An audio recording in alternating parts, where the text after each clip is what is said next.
have Beth Rose Middleton from UC Davis. Beth, and I'll read a bit of the bio. Let me take my glasses off. The optometrist said when I turned 45, my eyes were going to go downhill. He didn't lie.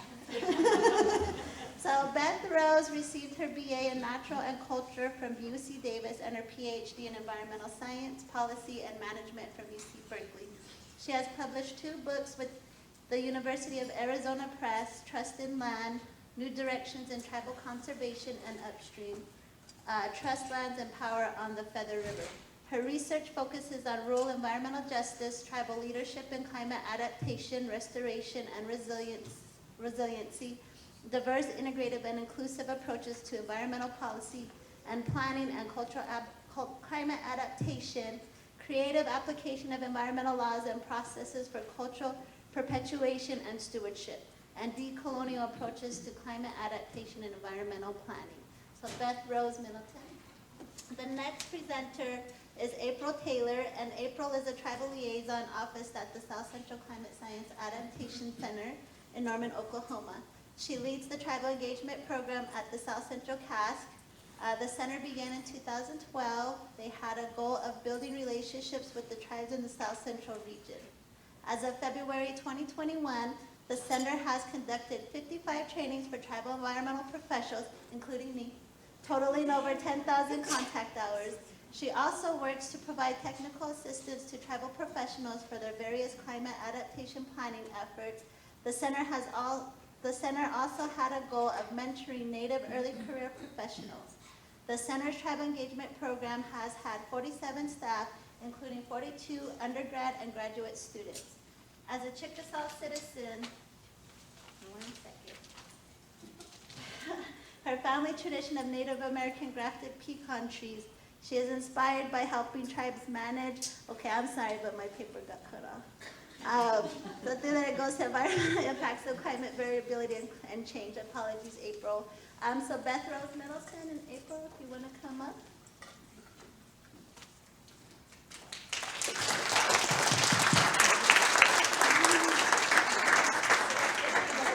Up on the stage, or do you want to just stand? Or I think we're pretty flexible here. Okay, I'll go ahead. Who? Are we starting with the first question? Well, yeah. So what we can do is go ahead. So you guys are just going to stand. So this session is called Integrating All Voices and Knowledges into Climate Adaptation. And there's a couple panel presentation questions. So the first one is, why is it important from your perspective? I have one here. Well, first, thank you all so much for having us here. It's really an honor to be here and to be here with so many wonderful colleagues from around the region, and especially a shout out to UC Davis and the wonderful graduate students and collaborators that are here. So we had 3 questions. I think one of them is, what are we doing relevant to the topic, and why is it important, as you asked. So thank you for that wonderful introduction. I thought I'd just talk really briefly about a couple different projects and why they are really important and vital, I think, in responding to some of what Greg presented. I didn't say Dr. Glenn. That was pretty heavy, though. That presentation was pretty heavy, and I recognized many of those headlines and resonated with the impacts. I'll share I'm working right now to help my sister-in-law find a new home after her home was burned in the Dixie Fire last year, and it is really, really hard. The impacts from catastrophic wildfire are really hard on people without a network of other resources. So, but I digress.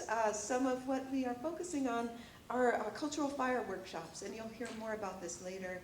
But this is really a dynamic area of work, really hopeful, really community-led, really rethinking relationship to fire, transforming, I think, people's perspectives. So we've been able to co-host these workshops led by Chairman Ron Good. Christina Arafta, who works with Chairman Good, is here as well. You saw a picture in one of Carolyn's slides. And we also work with partners at the Tending and Gathering Garden, Diana Almaderas and others. And you'll hear more about this tonight in the early career panel. But one of the reasons this is important is that it's community-led, it's grounded in community knowledge.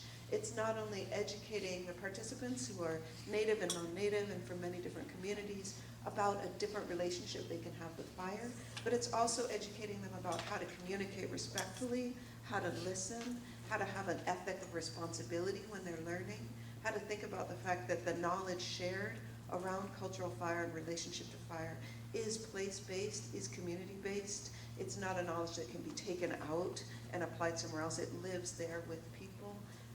And I think that ethics of relationship and reciprocity and listening is as important as learning about the techniques of cultural fire.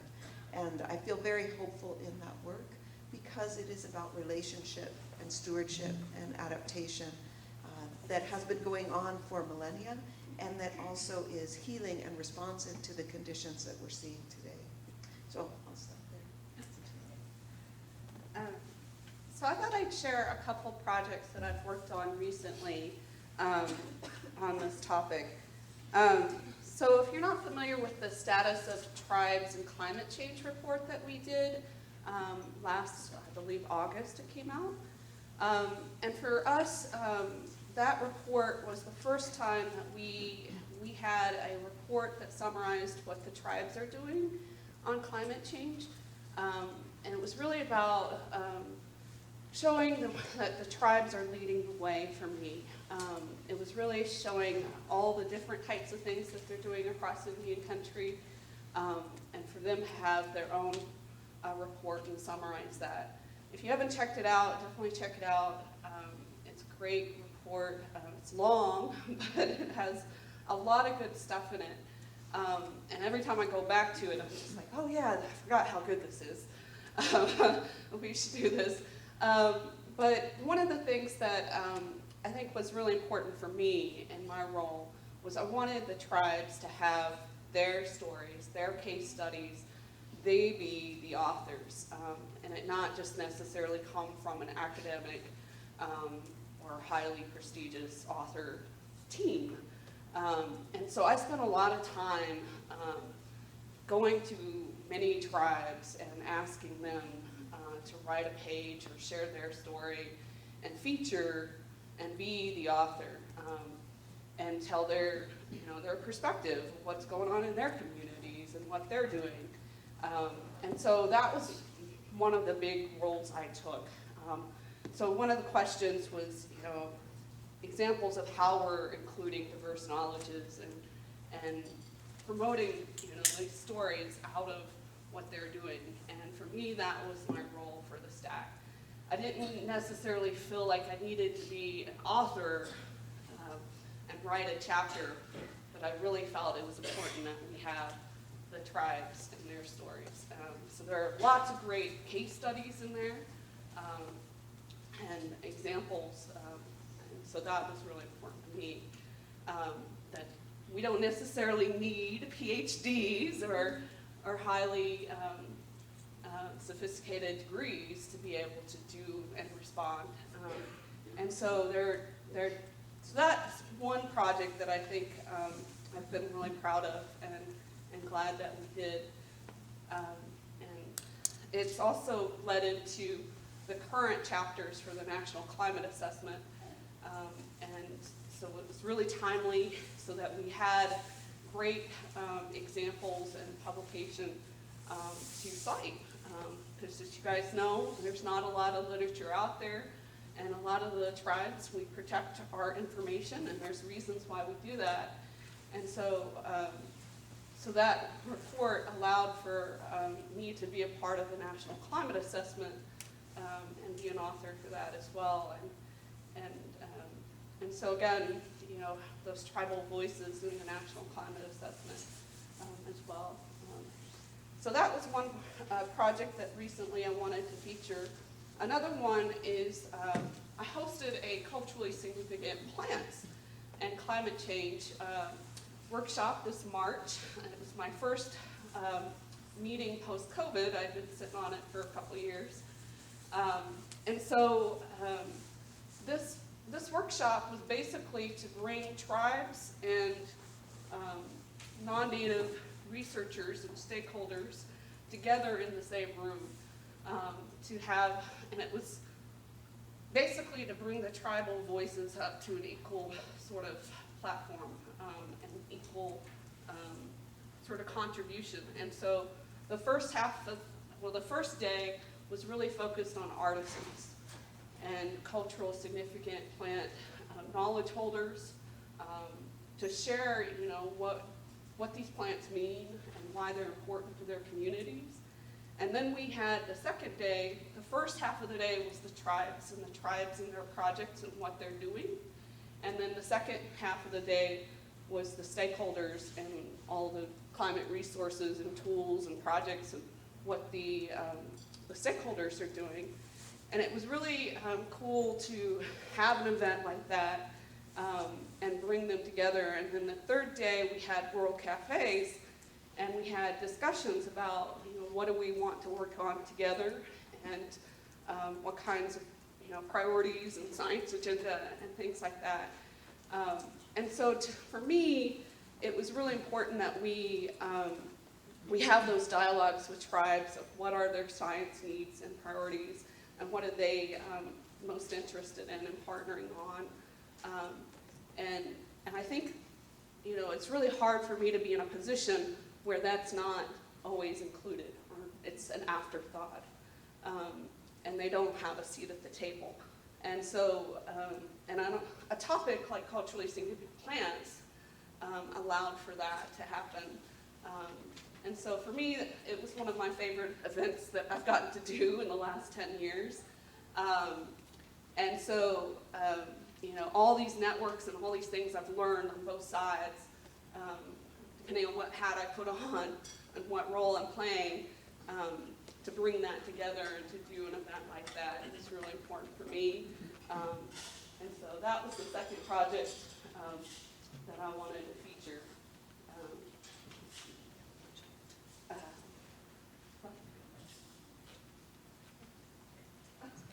Go ahead. I wanted to mention another piece, thinking about where we each come from doing this work.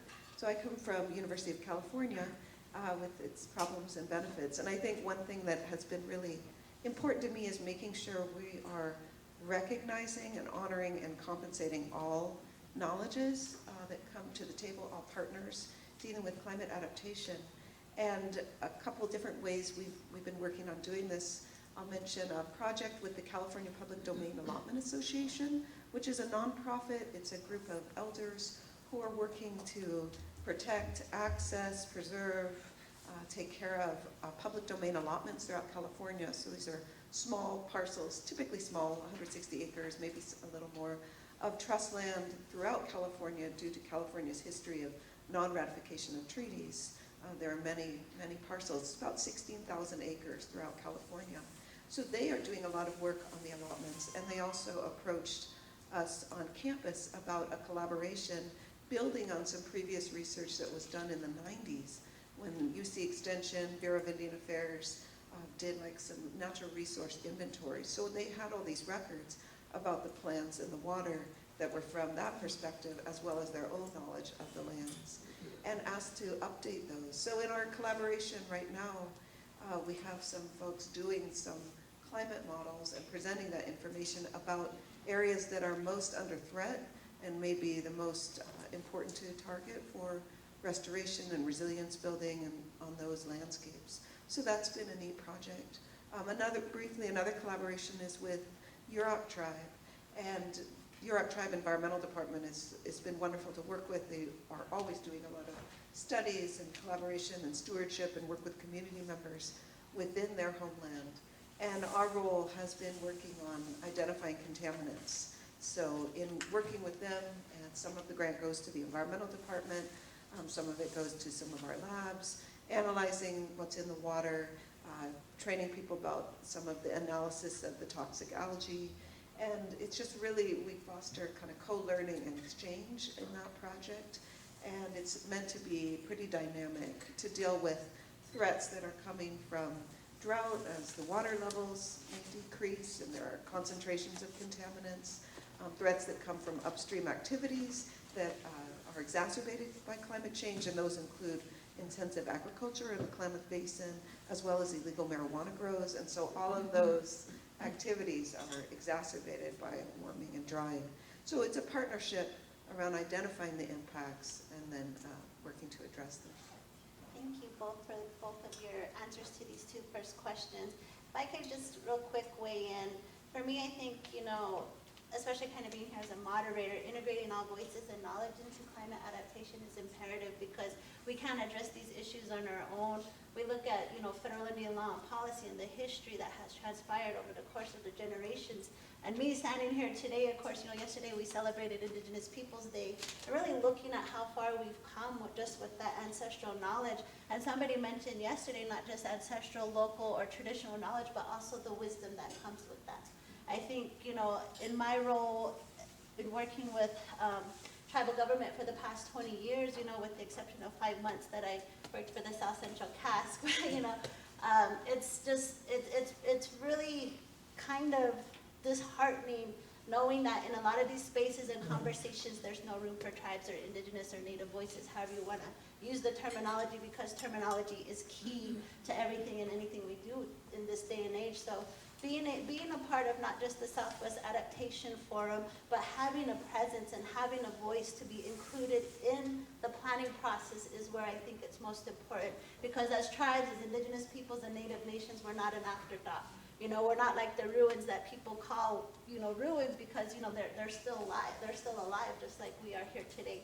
So for me, being a part of a lot of the work that I do is important to the vitalization of my people, not just where I'm from in Hopi, but, all across the country, and how we begin and continue to integrate these voices is only going to help us solve the climate crisis and the problem that we're dealing with today. We may not see it in our lifetime or in our generation, but as Anne-Marie spoke yesterday, the next 7 generations may be able to see that change and may be able to feel the efforts that we have undertaken today that will happen, centuries from now. As we round out this session, or at least this panel presentation, before we go into the table discussion, there's one more question. If both you ladies could share at least 3 to 5 lessons, strategies, or advice that you would share in regards to your work in integrating all voices and knowledges into climate adaptation. So I think it's definitely challenging when there's a lot of people that are interested or talk of wanting to work with diverse communities, whether that's tribal in our case or other communities, and especially a lot of the things that have happened in our society the last few years. I think, as humans, as a society, we're concerned and we want to do well, but to actually do something and implement, there's a lot of talk and a lot of things that happen that make our jobs challenging. And so, putting the resources toward working with minority communities and diverse communities is really been interesting to see and where that's happening. And I think we have a lot of work to do there in order to do it and do it well and make the changes. But one strategy that I have watched is the where maybe environmental justice or climate justice or tribal knowledge be a cross-cutting theme. So everything that we do should be with these things in mind. So whether that's you're creating a strategy for your center or your organization, or you're writing a document like the National Climate Assessment, for me, that's a lesson that we've learned, is that it should be embedded in our values of how we operate, who we are, and what we're doing throughout. And so that's one thing that I wrote down. Do you have something? Sure. Yes, I can share something.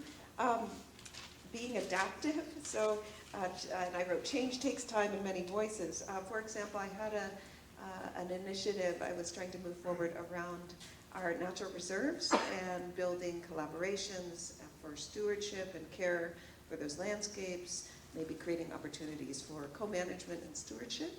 And I worked on developing this initiative with some wonderful graduate students, some of whom are here, and really tried to move it forward at a system-wide level. And UC is big. There are 9 campuses, there's a whole complex infrastructure, and it definitely did not move forward at the system-wide level. And so shifting to working at the campus level where we had relationships, where I knew some of the people managing the reserves, and we could facilitate time on the land together, building conversation between the reserve managers and local elders directly, I think was, in that case, a much better strategy. And eventually we'll work towards the larger system. And that leads to my second point about not underestimating the value of getting people together on the land, face to face.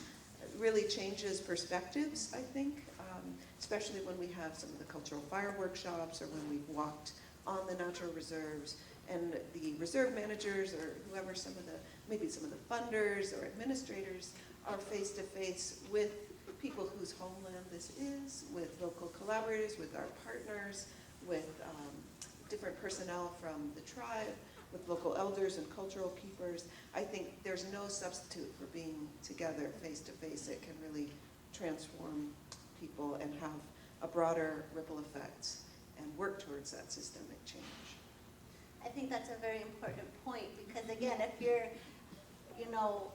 you're not familiar with working not just with diverse communities, but more specific with tribal nations and indigenous communities, and I'm going to go there because that's where I come from, is it's important to ensure that you learn about the community, and your approach is really methodical. Oftentimes I hear from everybody else that we want to work with tribes, but we don't know how to approach or we don't know who to talk to.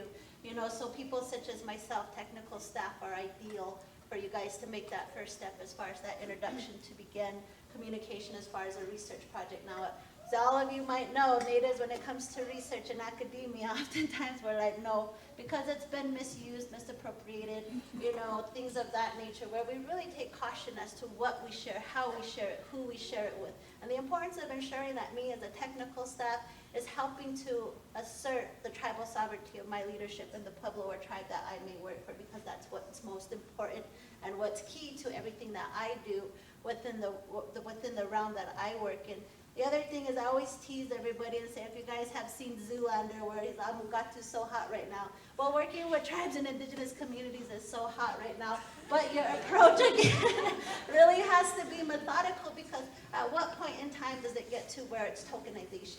And I often feel that sometimes within the work that I'm doing, because of the fact that non-tribal people, or just in general, just the workshops, the forums, whatever it might be, in which we're being asked to participate and share our information, transferring of knowledge, it gets to that point where it can be tokenized. So please just really be methodical in your approach. It's not to say that we don't want to work with you. As the Mexico Tribal Resiliency Action Network, I'm really interested in figuring out, how do we bring academics into our conversations? How do we use research that is coming out of the CASC to support our efforts at the local level, at our tribal level, and to really be inclusive of what is coming out, not just of the CASC, but all across the nation in regards to climate change and adaptation. And it's up to us as technical staff to really determine and to decipher what's going to work best for our communities, because we know our communities best. So again, just kind of like food for thought as we round out the panel presentation. I just want to kind of give one more minute if you guys have anything else to add, and then from there we'll go ahead and go into the table discussion. And I think I'll turn it back over to Tani so she can instruct you all on what to do for these table discussions. Maybe I'll make one more. Should I make one more lesson learned? Sure. So one thing I have learned, which is interesting, is the network is always bigger than I thought, in both ways. So like the sort of corporate greed network is bigger, and the grassroots resilience, relationship to place network is bigger. And so how do you find your network? And this is a really great space for that, to foster those relationships and build networks across space. So for example, with the firework, it's been really exciting to see the relationships built between some of our students and colleagues participating in the different treks, the Karuk Indigenous treks, the Tribal Eco Restoration Alliance treks, So there's been a lot of communication between those parties and also with local with local groups just trying to get fire back on the land. So there's a lot of work that can be done when we connect with each other across space. So thank you. That's a good ending note. Bill.